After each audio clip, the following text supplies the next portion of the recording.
İstanbul'da yaşayan ve Türkiye'ye 2017 yılında üniversite eğitimi için gelen Ahmet Abdülhamit, Çin'in sistematik baskı ve asimilasyon uygulamalarının en etkili parçası olan toplama kamplarına alınan ailesiyle iletişim kuramadığından duyduğu endişe ve yaşadığı psikolojik baskıların eğitiminde etkisi olduğunu Kırım Haber Ajansı'na anlattı. Türkiye'ye geldiği için ailesinin toplama kamplarıyla cezalandırıldığını ve uzun süredir ailesinden haber alamadığını aktaran Abdülhamit, ailesiyle olan ilişkilerinin kesilmesinin ardından bir daha haber alamadı.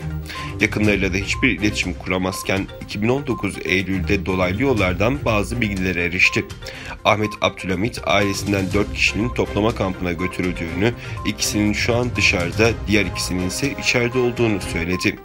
Babam ve abim toplama kampında 4 ay civarı kalıp çıkmış. Ancak en masum annem, ev hanımı Hacagül Nur'u ve 3 çocuk babası eniştem İlyas Tursun'u 2 sene kampa tutmuşlar. Sonra 2019 yılında uyduruk suçlardan anneme 14 yıl, enişteme 19 yıl hapis cezası verilmiş. Sözleriyle annesinin cezaevine atıldığını, her ikisinin geride bıraktığı çocukları olduğunu, şu an çok zor günler geçirdiğini dile getirdi.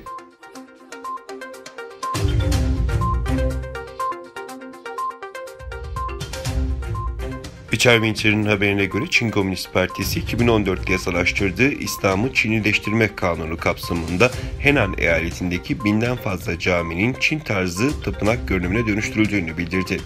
Şanghua şehri Minchuan ilçesindeki 5 caminin tapınak görünümüne dönüştürüldüğü ilçede bir caminin yerle bir edildiği, diğer bir caminin ise kubbesi ve hilalinin sökülerek yakılarak tapınak görünümü verilmeye çalışıldığı, karşı çıkan Huy Müslümanların tutuklandıklarını, bazılarının tehdit edildiğini bir caminin imamı anlatıyor. Bilgilerde 400 yıllık tarihi Vinudian Camii'nde değiştirildiği, caminin kubbe ve minaresinin hilal sembolünün bu yıl Nisan ayında merkezi yönetime bağlı Yerel Din İşleri Komitesi tarafından yok edildiği ileri sürülüyor.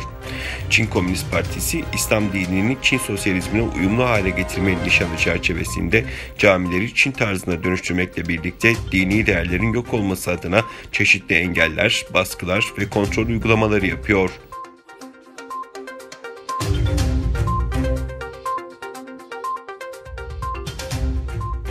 Çin'de 27 bölgede meydana gelen sel felaketinden yaklaşık 34 milyon insanın etkilendiği tahmin ediliyor. Şiddetli yağmurun devam etmesi nedeniyle Yangtze Nehri kenarındaki Jiangxi eyaleti için uyarı yapıldı. Acil durum müdahalesi 2. seviyeye yükseltildi. Eyalet televizyonuna göre yetkililer Çin'in Yangtze'ye bağlanan en büyük tatlı su gölü olan Pyeong'da ciddi bölgesel sel baskınları bekliyor. Çin Merkez Televizyonu paylaştığı raporda gölde su seviyesinin eşi görülmemiş bir hızla yükseldiğini ve 2,3 metreye ulaşarak alarm seviyesini aştığını söyledi.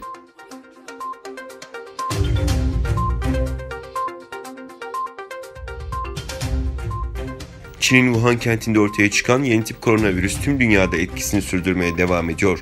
Dünya Sağlık Örgütü yeni tip koronavirüsün kaynağının araştırılması için Çin'e uzman ekip gönderdiğini açıkladı. Dünya Sağlık Örgütü koronavirüsün kaynağını araştırmak için çalışmalara başlıyor.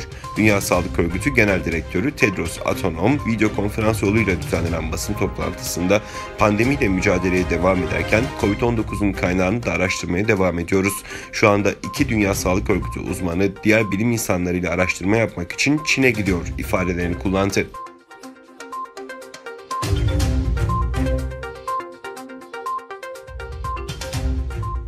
Japonya'nın Okinawa eyaletindeki ABD askeri personelinde Covid-19 tespit edilmesi üzerine adadaki 2 askeri üssün karantinaya alındığı bildirildi. Eyalet valiliğinin açıklamasına göre Okinawa ABD Deniz Piyade Seferi Kuvvetleri Komutanı ile Okinawa valisi telefonda görüştü. ABD üslerindeki 61 personelin Çin virüsü testlerinin pozitif çıkması sonucunda vakaların görüldüğü Futenma Deniz Piyade Hava İstasyonu ve Hansen üslerine giriş ve çıkışlar kapatıldı. Vali vakaların 4 Temmuz ABD kuruluş günü kutlamaları için ada kumsalında askeri personele yönelik düzenlenen partiler sonrası doğrulandığına dikkat çekti.